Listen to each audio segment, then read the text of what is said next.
Hello everyone, this is Suzanne at The Gospel Truth. I did a YouTube video at the hospital and I went through YouTube to do it, and for some reason there's no sound. So I got to figure out why on YouTube, when I record on YouTube, that I have no sound. So that's why there was no voice. I'm sorry about that. All right, let me update you on everything.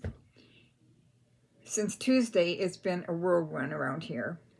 Monday, I think it was Monday, Tuesday, I decided to go over to my daughter's, and we had a girls' day out. I spent the night, and I told my husband, you call me if things get worse. Well, sure enough, on Wednesday morning, he called me. He says, you got to come take me to the hospital. No, that was Thursday. It was Thursday. I stayed overnight Wednesday. It was Thursday. I mixed up. I think it was Wednesday. Anyway, he said, you got to come. I'm in a lot of pain. So I come home, took him to the hospital. Stayed at the hospital for about 4 or 5 hours with him. They did keep him. And I went back this morning at around 10-ish. And they did the procedure around, what time is it now? Thinking around 1. Surgery went well. He got out at 3, and we just got home a little while ago. He's resting. Come to find out, the kidney stones are not what caused the pain. What causes the pain is the buildup of urine in the kidney. And his right kidney had a buildup of urine that wasn't being released, and that's why they put the stent in. So on Monday, I have to call the doctor's office back, and they have to schedule him to get the stone removed. He has an 8 millimeter stone, and he has one up higher that is starting to drop down. So they're going to go in and blast away those kidney stones and get every kidney stone out of the left kidney.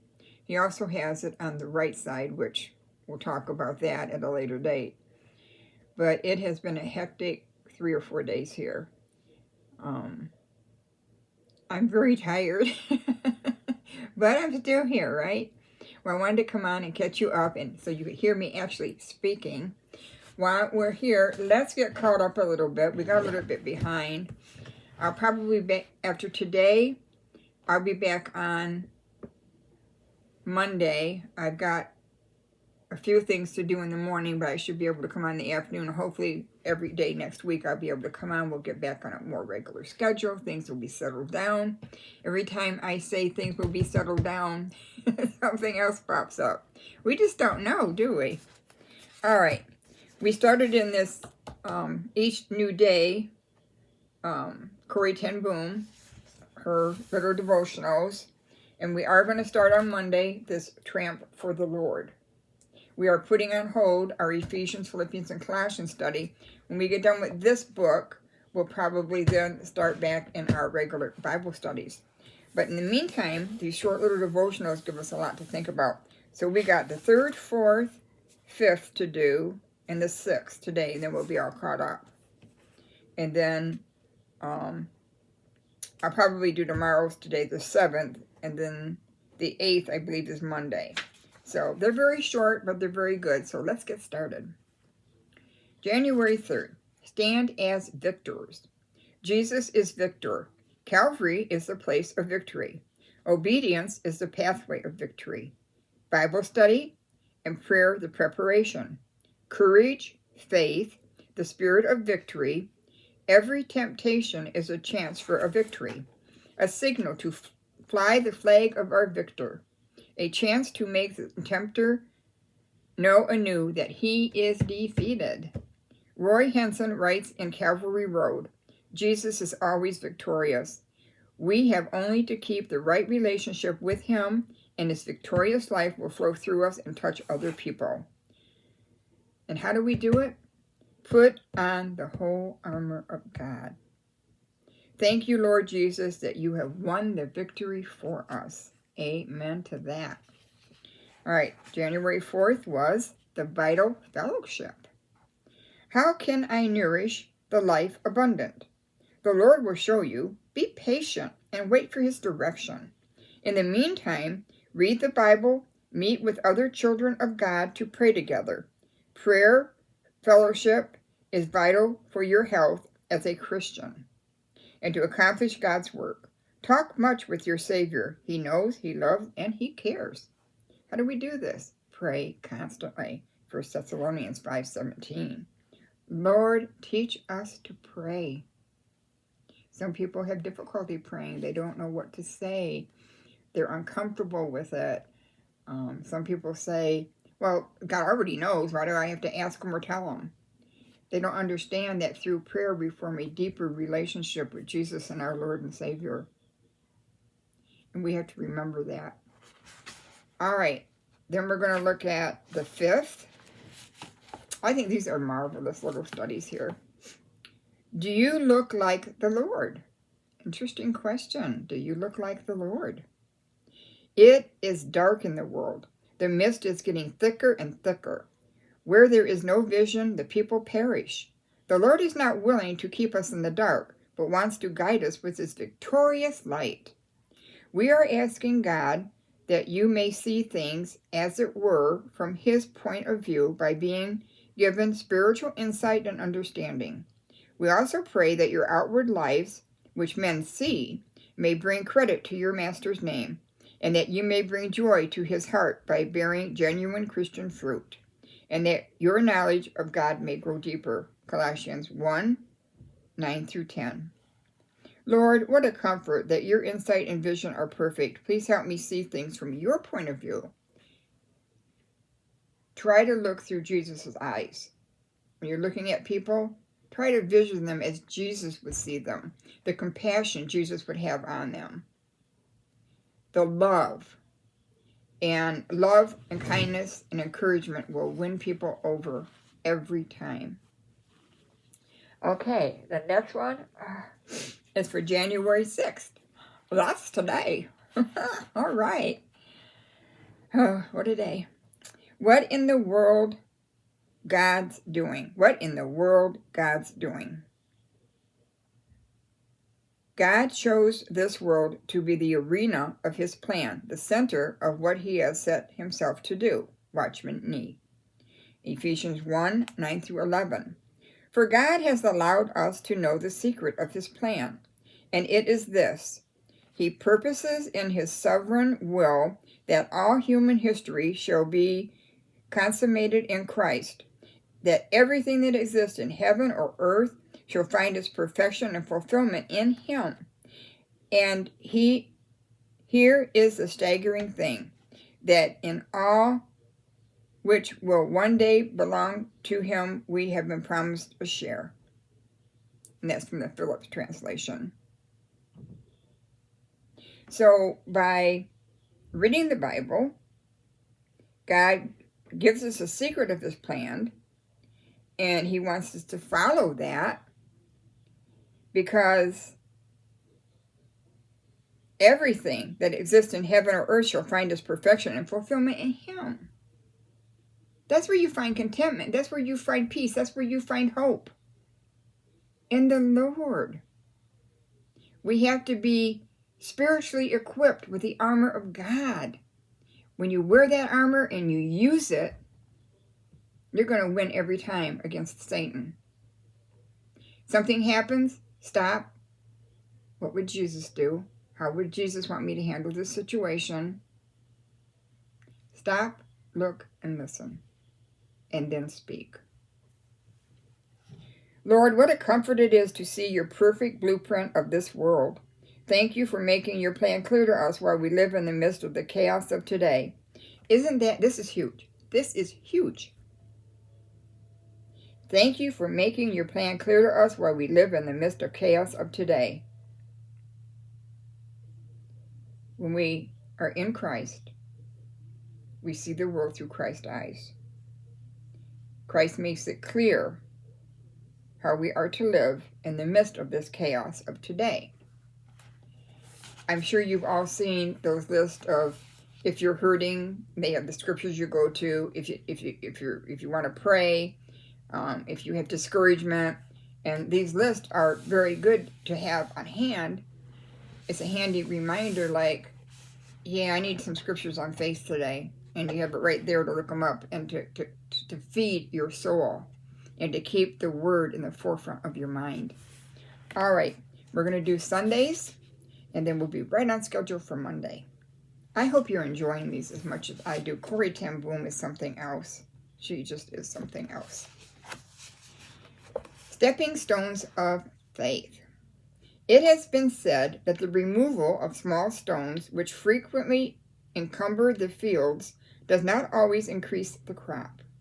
In many soils, they are an advantage, attracting moisture and radiating the heat. In an experiment, the results of removing the stones were so unfavorable to the crop that they were brought back again. We often cry to God, as Paul did, for the removal of some thorn in the flesh. Oh boy, I've been there. Later experience teaches us that it was better for it to remain. For the sake of Christ, then I am content with weakness, insults, hardships, persecutions, and calamities, for when I am weak, then I am strong. 2 Corinthians 12:10. Your strength, my weakness, here they always meet. When I lay down my burden at your feet, the things that seem to crush will in the end be seen as rungs on which I did ascend. Thank you, Lord. So the rungs on a ladder, each rung you climb and conquer, you're achieving it. You're achieving it. You're achieving it. Sometimes God don't remove something from you. I think that oftentimes it serves a purpose and a reminder. When my knee is really hurting, I think about other people that are out there really with cancer and Hodgkin's disease and all these horrible things. And I'm thankful that I don't have to deal with that. I pray for those that do. It must be horrible. And I always try to find the blessings in things. And I'm not sure what the blessing out of my knee is yet. I'm still working on that because I'm in such pain all the time. I do go on January 10th. It's coming up fast to get a second opinion and see if there's anything we can do to get this pain to calm down. But I prayed and prayed, God, please just take this away. It's still here. Well, God answers in many ways. It's yes, no, maybe, wait a while. And for whatever reason, we have to trust that the Lord knows best. And this affliction is brief, it's for a short time. When you look at eternity, you know, all the things that Ron and I have, the health issues we have going on. You know, I've got my knees hurting me. My neck and shoulder hurt if I overdo things. But I'm still able to do things. I'm still able to get up and go. And my daughter said something to me that was very enlightening to me, because she suffers pain terrible. I don't know if I've told you, but she has terrible pain in her hips, and if she walks all day or whatever, in the mornings are rough for her to get up. She's limping, she's hurting. They put her on steroids, but she hasn't seen much difference. And they're going to draw blood again. And if her numbers are high, they came back high inflammation. The doctor wouldn't tell her what she thought. The doctor told her, I think I know what this is. But she didn't want to tell Trish until they tried the steroids. That doesn't sound good. So we're praying that gets resolved. But anyway, she told me, she says, Mom, I can sit at home and be in pain, or I can go out and have a nice day with someone and get my mind off of it. And if I'm going to hurt, I'm going to hurt. And I looked at her and I said, you know, you're right. So I've been trying to go over there once every 2 weeks, once a week, spend the day, the afternoon, the evening, come back the next day. And I did that on, I believe it was Tuesday. And, you know, it was a wonderful day. We had the most wonderful time. We laughed and we had some serious talks. And our bond as mother and daughter is very, very tight as it is. Very tight and very joyful. And we love being together. And each time we're together, we learn more and more about each other. And it's just such a blessing. And you know what? The pain doesn't seem quite as bad. It is, yeah, it's there, but boy, I'm having a good time. So, stepping stones of faith.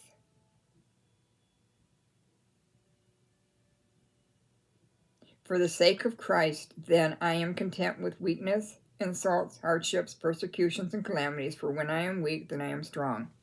Trying to figure that out. For when I am weak, I am strong. Maybe because of your faith. When I am weak, my faith increases. I turn to God. I cling to Him more. I pray to Him more. So when I am weak, I'm strong. I'm getting stronger every day through reading the scriptures. Isn't that great?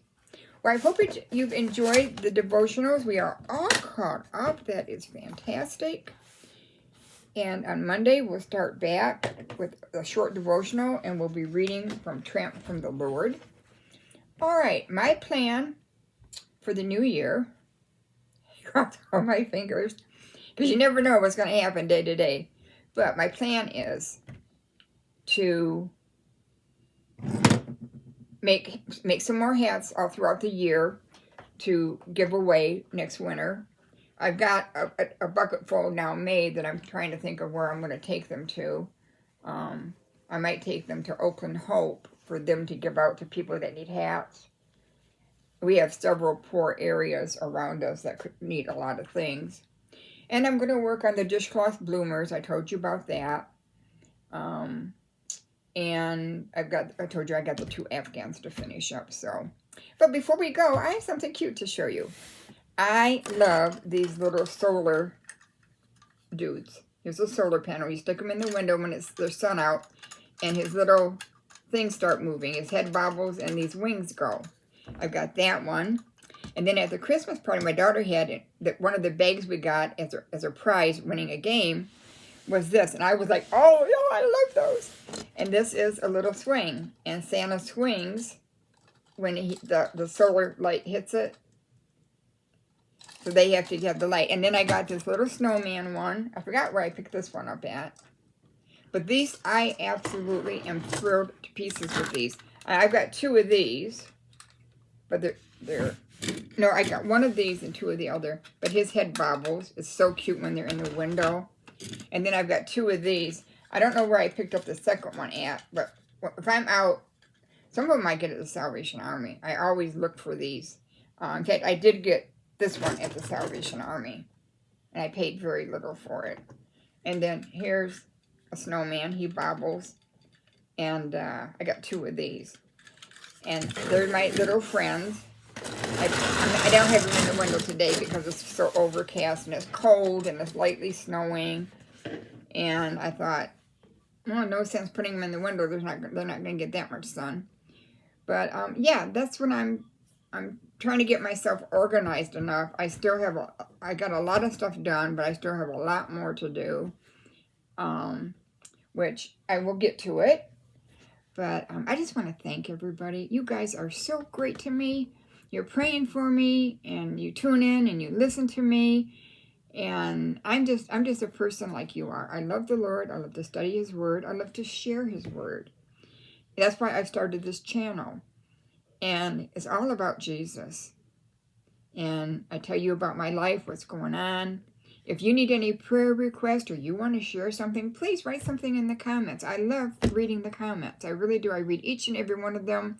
When I have time, I comment or I put a heart on there. When I press that heart thing, that means, oh, I love you. Thank you so much.